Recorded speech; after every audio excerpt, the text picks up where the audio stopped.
Hey guys, how's it going? I've been thinking recently, it's been a while since I've played any fighting games, haven't I? Or at least been playing fighting games with any sort of degree of seriousness. With games like Soul Calibur 6 and Super Smash Bros. Ultimate on the horizon, I gotta get back into mental strength to take on the challengers in those fighting games. So why don't we throw on the PlayStation here, throw on some fighting games, hop on ranked, and get back into mental strength and get our fundamentals back for those upcoming titles.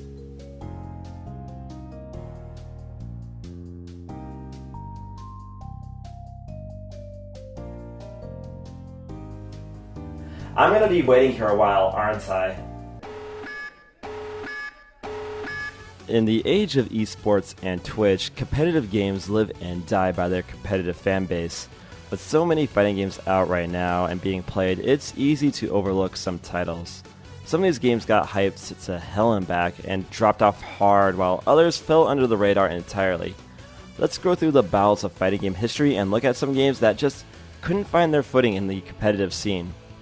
A few rules first. The game had to be released from 2012 onwards, either as new games or as console ports, as that was the year Twitch really took off.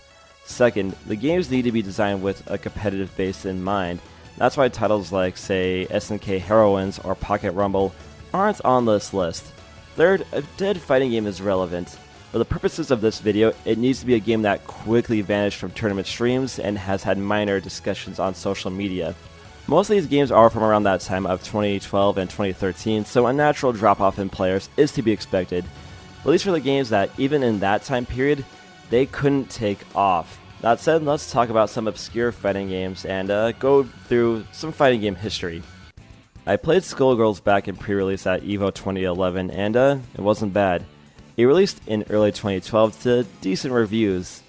I personally didn't have too many problems with the title. Some people criticized it for lacking characters or lacking modes, but it was a $15 digital game, I think, not a $60 AAA title. Skullgirls did have a lot of things against it after release. A patch for the 360 version was too big according to Microsoft's policies.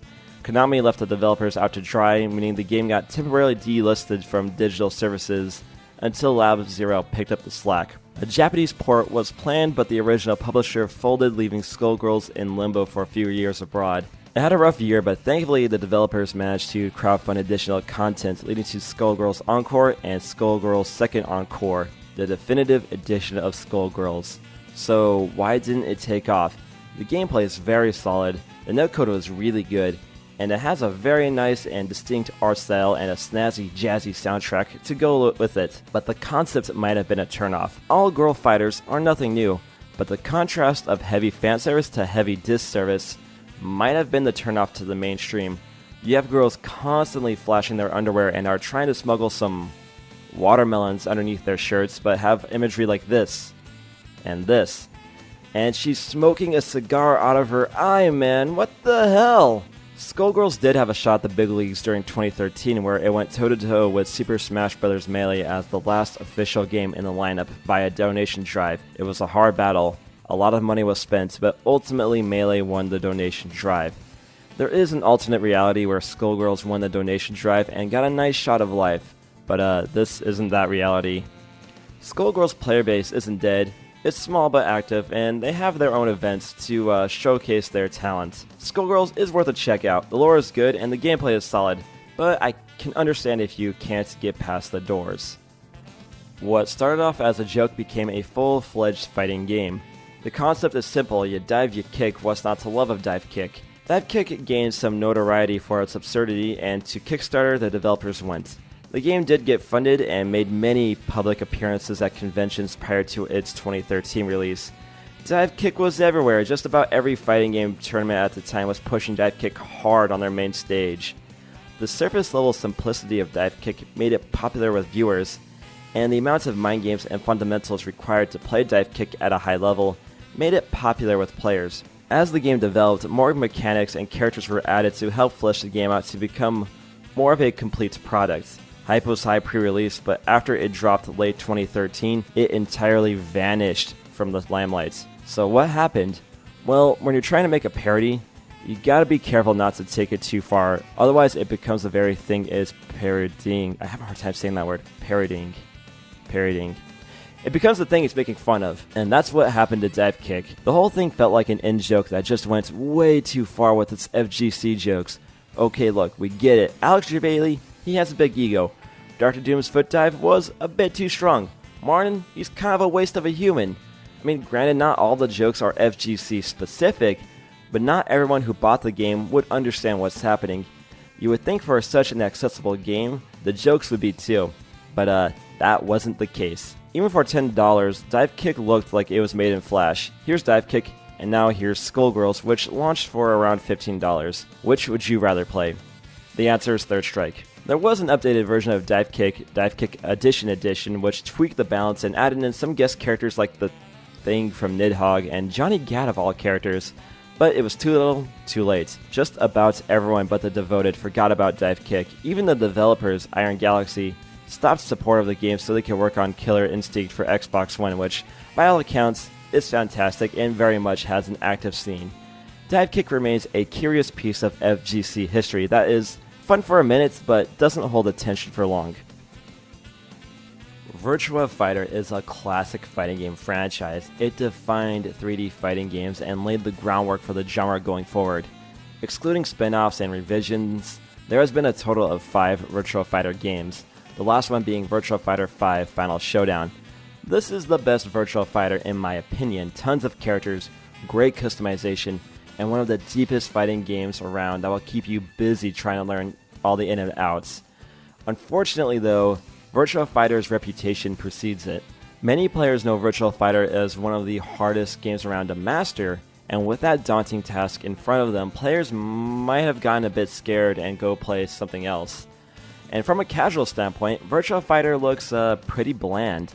Oh boy, all of me favorite characters are here like Karate Man, Chinese Girl, Ninja, the alcoholic dude who tried to holler at me and my friend on the Yamanote line, and Childish Gambino. Fighting game stories are usually pretty bare bones, but Virtua Fighter doesn't really have a plot at all. Its rival game Tekken has an Away's banana story plot and some really unique character designs and waifus to help it stand out.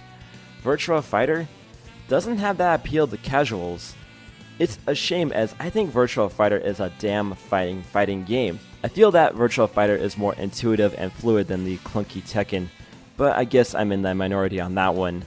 With DLC outfits for Super Smash Bros. And Persona 3 Dancing, Akita and others being playable in games like Sonic and All-Stars Racing and Dead or Alive 5, and even full games ported into the Yakuza series, it's clear Sega hasn't forgotten about Virtua Fighter. My guess is Sega can't justify making a new VF without it getting buried in the fighting game calendar, and let's be real, Sega just lacks the time, talent, or money to make a new proper Virtua Fighter game. That said though, there is a small but devoted number of players still gaming on Virtua Fighter, hoping to help spread awareness of this fantastic series.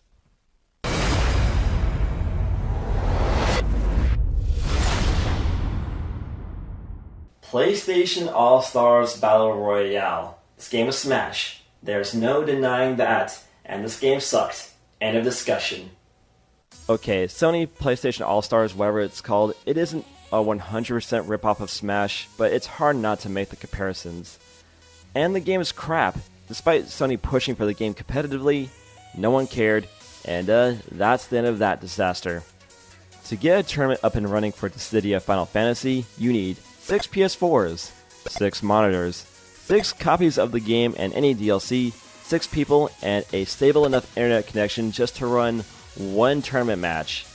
Welcome to logistics hell, jerk, and welcome to the death of competitive Dissidia Final Fantasy in North America. The game's still active in Japanese arcades though.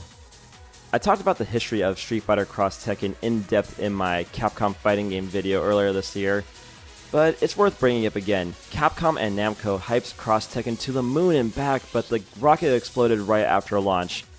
The gameplay was slow and constantly led to timeouts. Gems were a pay-to-win mechanic which totally undermined the idea of a competitive game.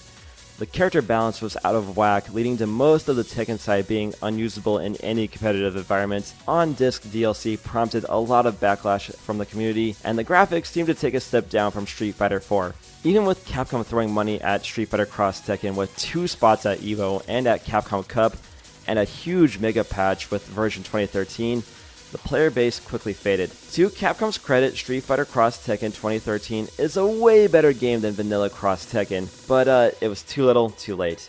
Capcom didn't read the death of WCW. When the business is hot, you can do no wrong. When the business is cold, you can do no right. And that's what happened to Street Fighter Cross Tekken. Capcom wasn't reactionary enough to the game's issues, and by the time Capcom did fix everything, everybody had left. And that's the end of Street Fighter Cross Tekken. I feel like for this video, I come across as a lot more negative than normal. And that's not really my style. I'm a pretty positive person. But while the communities might have left for these games, I do think the games themselves are worth checking out. Not really Dead Kick, not really Sony All-Stars. But if these games look interesting to you, I say, check them out. Be the change you want to see. And I do know, like, for most of these games, or if not all of them, there are people who are still playing them, who are, welcoming to new people coming into their scene. So, go hit up a Discord, go hit up a Facebook group, go do something. Be the change you want to see, and, try something new and have a good time.